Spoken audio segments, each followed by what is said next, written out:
In this video, I will teach you how to create report in AppSheet. So first, you just have to go to appsheet.com on your browser, and if you don't have an account yet, you can start for free by clicking on Get Started right here and signing up using your Google or Microsoft account.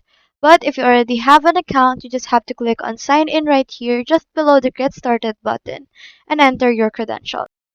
Now once you're all signed in, you can select whether you want to use an existing app where you generate reports, or click create right here to make a new app and start from scratch. You just have to make sure your app is connected to a data source like Google Sheets with the data you want to report on. Now we just have to choose one, let's say right here. We just have to wait for it to load. After it's loaded, all you have to do is to go to this button right here on the left part tab and click on automation.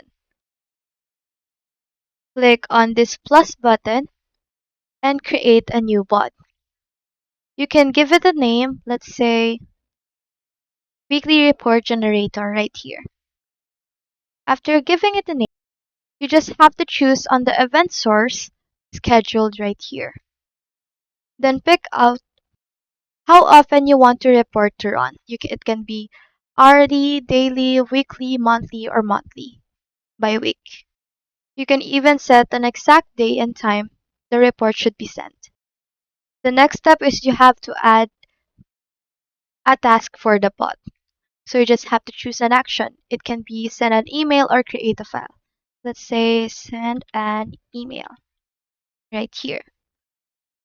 And you can customize a report template using Google Docs with placeholders.